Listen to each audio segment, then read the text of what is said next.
وہ سرورے کشورے رسالت جو عرش پر جلوہ گر ہوئے تھے، نئے نرالے عرب کے سامان، عرب کے مہمان کے لیے تھے۔ الحمدللہ رب العالمین والصلاة والسلام على سید الانبیاء والمرسلین،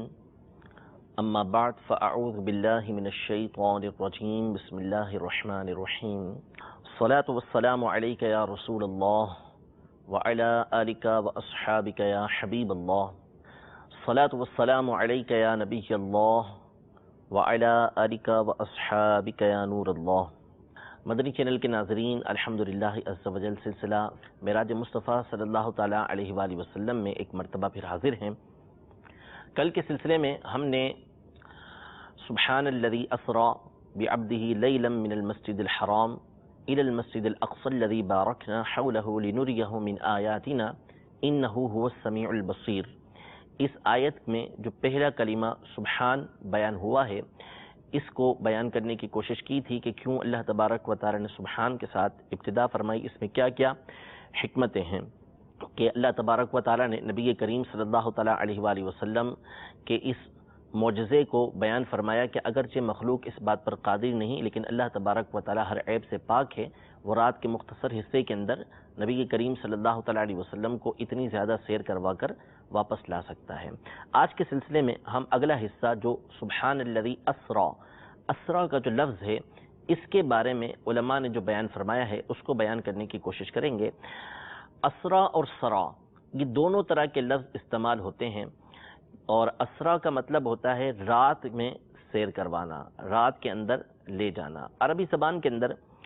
کہیں پر جانے کے لیے، کہیں لے جانے کے لیے مختلف طرح کے الفاظ استعمال ہوتے ہیں، جیسے مثال کے طور پر جاء کا لفظ استعمال ہوتا ہے کہ وہ آئے، یا ذہبا کا لفظ استعمال ہوتا ہے کہ وہ گئے، ذہاب کا لفظ استعمال ہوتا ہے، رواح کا لفظ استعمال ہوتا ہے، صبح میں جانا، شام میں جانا، مختلف الفاظ استعمال ہوتے ہیں۔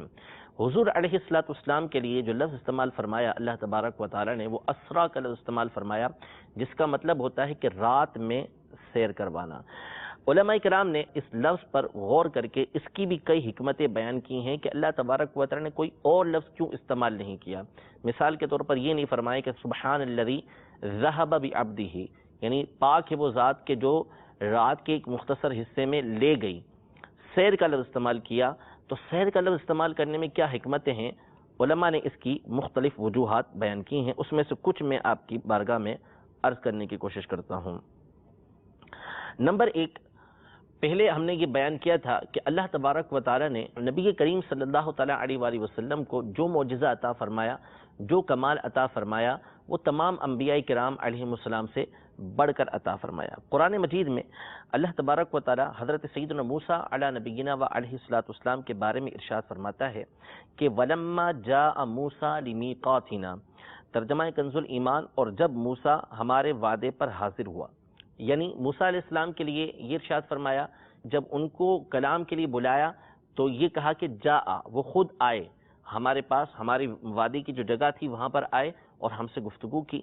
اور حضرت ابراہیم علی نبینا و علیہ الصلوۃ والسلام کے لیے یہ فرمایا کہ وقال انی ذاہب الی ربی سیہدین، اور کہا میں اپنے رب کی طرف جانے والا ہوں، اب وہ مجھے راہ دکھائے گا۔ یعنی جب انبیاء کرام علیہم السلام کا یہ تذکرہ ہوا تو یہ ان کے لیے الفاظ استعمال ہوئے کہ وہ رب تبارک و تعالیٰ کی بارگاہ میں حاضر ہو رہے ہیں۔ حضور علیہ الصلوۃ والسلام بھی حقیقتاً اللہ تبارک و تعالیٰ کی بارگاہ میں حاضر ہو رہے ہیں، اور یہ آپ علیہ الصلوۃ والسلام کے لیے ایک شرف و کمال ہے کہ اللہ تبارک و تعالیٰ کی بارگاہ میں حاضر ہونا۔ لیکن رب تبارک و تعالیٰ کا اپنے حبیب کریم صلی اللہ تعالیٰ علیہ وآلہ وسلم پر جو خاص عنایتیں ہیں، خاص آپ علیہ الصلوۃ والسلام پر احسانات ہیں، اس میں ایک یہ بھی ہے کہ حضور علیہ الصلوۃ والسلام کے لیے جب اللہ تبارک و تعالیٰ کوئی آیت نازل فرماتا ہے جس میں آپ کا تذکرہ ہو، تو اس میں انداز بھی اللہ تبارک و تعالیٰ ایسا بیان فرماتا ہے کہ جس سے حضور علیہ الصلوۃ والسلام کی شان دوسروں کے سامنے واضح ہو جائے۔ جیسے مثال کے طور پر قرآن پاک میں جہاں جہاں انبیاء کرام علیہم السلام کا تذکرہ آیا، اللہ تبارک و تعالیٰ نے اپنے پیاروں کا تذکرہ کیا، تو وہاں الفاظ اس طرح استعمال کیے کہ ان کا نام ارشاد فرمایا، یا آدمو، یا نوح یا لوط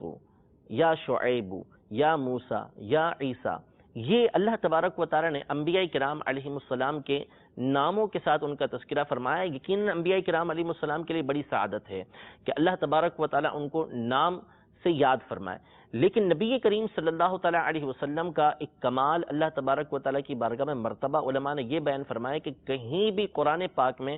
اللہ تبارک و تعالیٰ نے نبی رحمت شفیع امت صلی اللہ تعالیٰ علیہ وسلم کو نام کے ساتھ نہیں بلکہ آپ کے القابات کے ساتھ آپ کو یاد فرمایا۔ مثلا یا ایھا الرسول، اے رسول، یا ایھا النبی، اے نبی، یا ایھا المزمل، یا ایھا المدثر، اے بالا پوش اوڑھنے والے۔ یعنی نبی کریم صلی اللہ تعالیٰ علیہ وسلم کا جب تذکرہ فرمایا تو خاص آپ علیہ السلام کے اوصاف کا تذکرہ فرمایا۔ تو اسی طرح ہم اس پر غور کریں کہ جب موسیٰ علیہ السلام بارگاہ رب العزت میں حاضر ہوتے ہیں، سیدنا ابراہیم علیہ نبینا علیہ السلام بارگاہ رب العزت کے اندر حاضر ہونے کے لیے جا رہے ہیں، الفاظ یہ ہیں کہ جاء موسیٰ لمیقاتنا، موسیٰ علیہ السلام ہمارے وعدے پر آئے۔ ابراہیم علیہ السلام یہ عرض کر رہے ہیں کہ انی ذاہب الی ربی سیہدین، میں اپنے رب کی طرف جاؤں گا، وہ مجھے ہدایت دے گا۔ لیکن جب نبی کریم صلی اللہ تعالیٰ علیہ وسلم کا ذکر آتا ہے کہ اللہ تبارک و تعالیٰ کی بارگاہ میں حاضر ہو رہے ہیں، تو اب اللہ تبارک و تعالیٰ فرماتا ہے کہ سبحان الذی اسری بعبدہ، پاک ہے وہ ذات کہ جو اپنے بندے کو لے کر گئی، اپنے بندے کو جس نے سیر کروائی۔ تو حضور علیہ السلام کے لیے اللہ تبارک و تعالیٰ نے یہ ارشاد فرمایا کہ ان کو سیر کروائی۔ انبیاء کرام علیہم السلام پر فضیلت نبی کریم صلی اللہ تعالیٰ علیہ وسلم کی بیان کی۔ ایک نقطہ علماء نے یہ بیان کیا کہ جو جانا ہوتا ہے، جب بندہ کہیں جاتا ہے تو وہ بامر مجبوری بھی کبھی کبھی جاتا ہے، یعنی اس کو جانا پڑتا ہے، لیکن سیر بندہ بڑی خوشی کے ساتھ کرتا ہے اور اس کی تمنا ہوتی ہے، یعنی اس کے اندر اس کے لیے لطف ہوتا ہے اور اس کے ذریعے سے اس کو فرحت حاصل ہوتی ہے۔ تو نبی کریم صلی اللہ تعالیٰ علیہ وآلہ وسلم کے لیے یہ الفاظ استعمال فرمائے کہ سبحان الذی اسری بعبدی، یہ نہیں فرمایا کہ حضور علیہ السلام کو لے گیا، بلکہ یہ فرمایا کہ اللہ تبارک و تعالیٰ نے نبی کریم صلی اللہ علیہ وسلم کو سیر کروائی۔ یعنی یہ جانا کوئی مجبوری میں جانا نہیں تھا، بلکہ نبی کریم صلی اللہ تعالیٰ علیہ وسلم بڑے اہتمام کے ساتھ اپنے رب عز و جل کی بارگاہ میں گئے۔ پھر علماء مزید اس کے اندر نقطہ یہ بیان کرتے ہیں کہ جب بندہ کسی مقام پر جاتا ہے تو جاتے ہوئے اس کا کوئی خاص وہ نہیں ہوتا کہ اس نے یہ دیکھا وہ دیکھا، بس جا رہا ہے تو سفر کر لیا اس نے، لیکن جب کہیں سیر کرنے کے لیے جائے گا تو پھر پراپر اس جگہ کا وہ معائنہ کرتا ہے، اس جگہ کو دیکھتا ہے، اس سے لطف اٹھاتا ہے، اس مقامات کو مکمل طور پہ دیکھتا ہے۔ تو حضور علیہ السلام کو اللہ تبارک و تعالی نے اپنی بارگاہ میں بلوایا تو یہ تمام کے تمام مقامات آپ کو دکھانے تھے تاکہ آپ علیہ السلام ان تمام مقامات کی زیارت کریں۔ حضور علیہ السلام کے لیے لفظ بھی ایسا استعمال فرمایا کہ جس کے ذریعے سے یہ بات واضح ہو کہ آپ علیہ السلام کا جانا ایسے ہی جانا نہیں تھا، بلکہ آپ نے جاتے ہوئے ہر چیز کا معائنہ کیا، ہر چیز کو اچھی طریقے سے دیکھا۔ پھر مزید علماء یہ ارشاد فرماتے ہیں کہ ایک ہوتا ہے بندہ خود چلا گیا،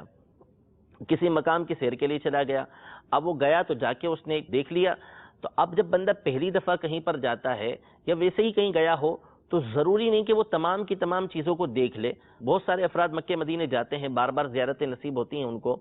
لیکن کئی مرتبہ ایسا ہوتا ہے کہ کوئی تجربے کار شخص ان کو وہاں مل جائے تو پھر ان کو بتاتے ہیں کہ یہاں پر یہ زیارتیں ہیں۔ تو وہ ایک بندہ جب اس کو ملتا ہے کہ جو وہاں پہ تجربے کار ہوتا ہے، جس نے وہ چیزیں دیکھی ہوتی ہیں، تو وہ پھر اس کو دکھاتا ہے۔ یہاں علماء نے یہ بیان فرمایا کہ نقطہ یہ ہے کہ یہ نہیں کہا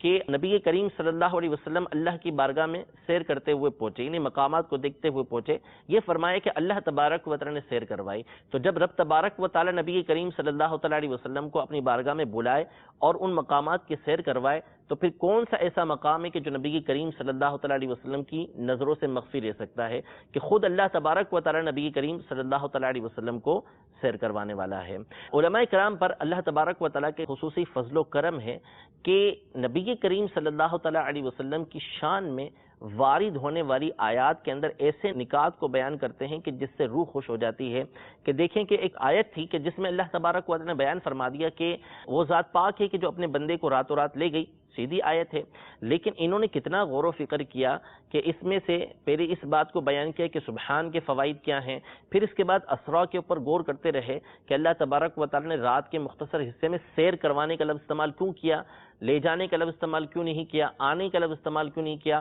سیر کروانے کا لفظ استعمال کیا، تو اس کے اندر کیا کیا فائدے یہ موجود ہیں۔ اللہ تبارک و تعالی نبی کریم صلی اللہ تعالی علیہ وآلہ وسلم کو سیر کروانے والا ہے، تو جب خود خالق کائنات نبی کریم صلی اللہ تعالی علیہ وسلم کو سیر کروائے تو پھر کائنات کا کوئی گوشہ نبی کریم صلی اللہ تعالی علیہ وسلم سے مخفی نہیں رہ سکتا۔ مسلم اور بخاری شریف کی حدیث مبارکہ ہے کہ نبی کریم صلی اللہ تعالی علیہ وسلم نے ارشاد فرمایا کہ میں مقام مستوی تک پہنچا۔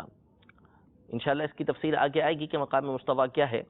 یہاں تک کہ میں نے اقلام تقدیر کی آواز سنی، یعنی جو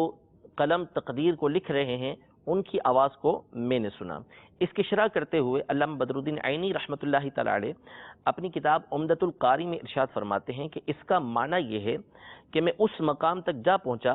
کہ میں نے تمام کائنات پر اطلاع پائی اور مجھ پر مخلوق کے بارے میں اللہ تبارک و تعالیٰ کے جو جو حکم ہیں اور ان کی جو جو تدبیریں ہیں وہ ظاہر ہو گئیں۔ پھر علامہ بدر الدین عینی رحمۃ اللہ تعالی علیہ فرماتے ہیں کہ واللہ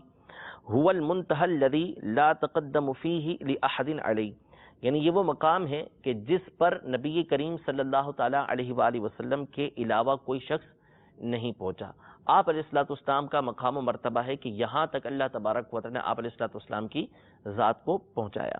مزید علماء یہ ارشاد فرماتے ہیں کہ جس طرح